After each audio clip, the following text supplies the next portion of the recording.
On peut évidemment dire tout ce que nous voulons concernant l'univers live-action de Spider-Man de Sony. En revanche, on ne peut pas vraiment toucher à l'animation. De toute manière, ce n'est pas uniquement en lien avec Spider-Man, mais Sony de manière générale en animation, ils sont plutôt forts. Hein. Hôtel Transylvanie, Tempête de boulettes géantes, moi ce sont des films que j'ai bien aimés. Après, il est vrai qu'on a eu Into et Across the Spider-Verse, et bientôt, nous aurons droit, bientôt, à Beyond the Spider-Verse, donc au-delà du Spider-Verse, où on retrouvera du coup le Miles 1610, que nous connaissons très très bien, et le Miles 42. Le film est sorti maintenant il y a 1 an et 3-4 mois. Ça va très très vite, on est bien d'accord. Je vous le rappelle très simplement, Beyond the Spider-Verse était censé être le Across the Spider-Verse partie 2, qui était censé sortir à la base en 2023 ou 24, je ne sais plus exactement. Mais en tout cas, il devait sortir cette année, ok ? Parce que on avait annoncé un Across the Spider-Verse pour, je crois qu'à la base, Across, c'était pour 2022, et après ils ont dit, bah non, finalement on le décale d'1 an, mais il y aura 2 parties. Donc, en tout cas, Across était censé sortir en 2023, et celui-ci en 2024. On est en septembre. Il était censé sortir en mars. On ne l'a toujours pas. Évidemment, on peut se poser quand même pas mal de questions sur la gestion aussi de Sony. Est-ce, on va dire, nous mettre des étoiles dans les yeux en nous disant il y a 2 parties et à moins d'1 an d'intervalle pour finalement nous dire ah bah, il y aura au moins 3 ans de décalage. Parce que oui, Beyond the Spider-Verse, selon toute vraisemblance, ne devrait pas sortir l'année prochaine. En tout cas, on n'a rien entendu de tel, même s'il est possible que d'ici certains jours, eh bien, on puisse avoir peut-être des informations concernant tout cela. Je pense que le film pourrait sortir en 2026. Je pense. Parce que je vous rappelle qu'il y a de cela maintenant quelques mois, on a appris qu'il venait de commencer à faire les voix. Et en général, pour l'animation moderne, donc actuelle, on a besoin des voix pour animer. Alors bien sûr, on peut animer avant en faisant des tests pour prendre de l'avance, mais pour le film, donc la finalité de la chose, il nous faut les voix pour pouvoir faire quelque chose de cohérent. Là, ça va être un petit peu compliqué. Cette année, c'est pas possible. 2025, ça me semble très compliqué, mais tout est possible. Peut-être fin 2025, on n'en sait rien. Peut-être, je ne sais pas. Mais du coup, concernant Beyond the Spider-Verse, une question me taraude. Est-ce français, je n'en sais rien, mais en tout cas, je me pose une question. Est-ce que c'est le dernier ? Parce que, en général, sur ce genre de film, on a quand même, l'envie de s'arrêter après une trilogie. On l'a vu avec Spider-Man. Alors, Spider-Man, c'était un petit peu différent parce qu'ils envisageaient de faire un 4e film, mais on l'a vu avec les X-Men. Au bout de 3 films, ils se sont dit, bon, on va faire des spin-offs.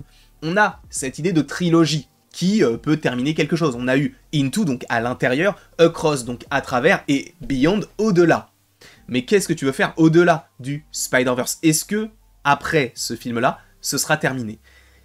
Bien oui et non. En vrai, on peut se poser la question parce que, dans ce film-là, l'antagoniste principal, en tout cas à première vue, pourrait être Spot, qu'on avait déjà découvert dans le premier film, très légèrement. Voilà, c'était juste un méchant un peu anecdotique. Et là, surtout dans celui-ci, dans Across the Spider-Verse, où il était celui qui va essayer de se venger de Miles en détruisant en gros les êtres que Miles aime, en parlant notamment de son père. Parce qu'on sait que la mort du père de Spider-Man, ou en tout cas, pas forcément du père, mais d'une figure très proche de Spider-Man, est censée mourir. Sauf que si Miles l'empêche, eh bien ça va créer une cascade de complexité dans l'univers, donc c'est comme si c'était censé arriver. Donc, ça peut marquer la fin de tout cela, sachant que c'est ce qu'on appelle un événement canevas, si je ne dis pas de bêtises, donc un événement qui est censé arriver, un peu comme un événement Nexus du côté du MCU. Ça fait beaucoup de termes un peu techniques multiversels. Donc, il y a une question qu'on peut se poser, c'est est-ce que pour vous, si Beyond the Spider-Verse est le dernier film Spider-Verse, est-ce que Spot est un bon dernier méchant ? Je pense que beaucoup seraient déçus, même si en vrai, quand on a annoncé Spot, on se posait la question, et pour autant, le personnage est très beau visuellement, il a des bonnes intentions, en tout cas des intentions qui sont crédibles par rapport à l'histoire du personnage, donc en vrai, ça paraît sensé, ok ?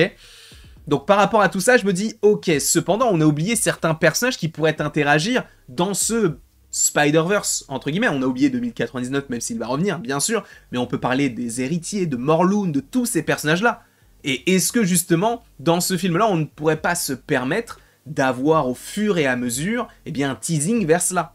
Et que Beyond the Spider-Verse nous parle de Spot, nous parle de Miles 42, nous parle du Prowler, nous parle de tout cela, mais en même temps, qu'on puisse partir encore plus loin après, avec un nouveau film, Spider-Verse. En vrai, je pense que c'est totalement possible, sachant que, bon, bah, Miles, c'est un personnage qui est de plus en plus populaire, qui est déjà très populaire, mais qui ne cesse d'augmenter, que ce soit du côté de l'animation, que ce soit du côté des jeux vidéo, mais surtout, on l'attend énormément du côté du live action. Donc, c'est un personnage qui attire, c'est un personnage qui attise la curiosité, donc on a envie de le voir.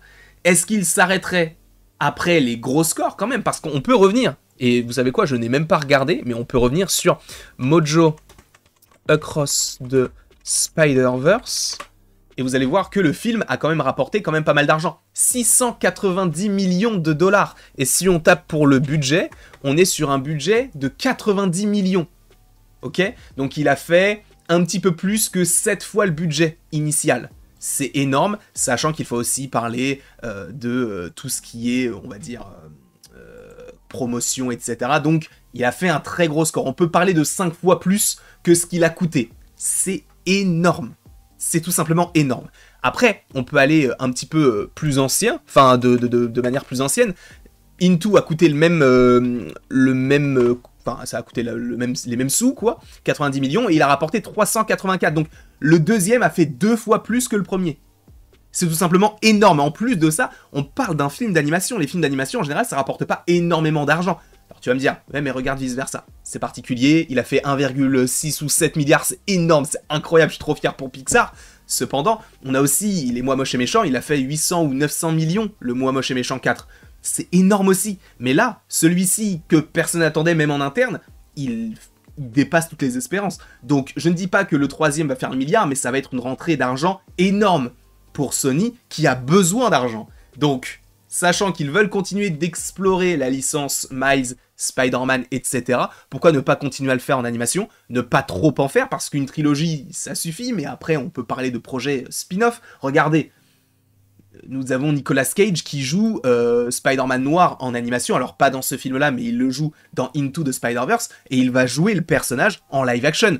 Il y a une influence énorme du côté de l'animation, envers plutôt le live action. Donc, on sait que ça a une influence énorme, forcément qu'ils vont continuer. Après, est-ce que ce sera de la meilleure des manières? Je ne sais pas, mais en tout cas, oui, ils vont continuer à proposer des films, sachant qu'il y avait des rumeurs comme quoi il y aurait un spin-off sur Spider-Gwen, ce que j'aimerais énormément. Vous imaginez quand même un spin-off sur Spider-Gwen, même si pour moi il faudrait le faire maintenant, entre les deux films, même si bon, peut-être que ça ne se passera pas de cette manière-là. En tout cas, voilà comment pourrait s'organiser cet avenir-là. Je pense que Sony se dit c'est beaucoup d'argent dépensé, mais c'est surtout énormément de rentabilité, donc on va continuer. Alors, d'en faire un tous les 3-4 ans, c'est suffisant, je pense. En tout cas, je ne sais pas ce que vous en pensez. Moi, déjà, il faut une suite à Beyond, et après, tu peux partir peut-être sur... Je sais que ça ne va pas plaire à tout le monde, mais sur des séries, sur des projets un petit peu plus spin-off, ils peuvent le faire. Ça va coûter de l'argent, mais ils peuvent le faire. En tout cas, je ne sais pas ce que vous en pensez, n'hésitez pas à me le dire dans les commentaires, n'hésitez pas non plus à aimer, à partager, donc à commenter et vous abonner si ce n'est pas déjà le cas. Et après tout ceci, il ne me reste donc plus qu'à vous dire à la prochaine, pour la prochaine. Et encore une fois, merci beaucoup à vous d'avoir été présents. J'aimerais énormément que cette licence se développe encore plus parce que c'est visuellement incroyable, l'histoire elle est géniale, le personnage est très charismatique et surtout Spider-Gwen est génial aussi. Il faut une suite à tout cela, il faut que le film arrive et peut-être mieux le développer, prenez le temps de le faire, en animation c'est peut-être un petit peu plus simple de prendre son temps par rapport au live action, donc faites-le.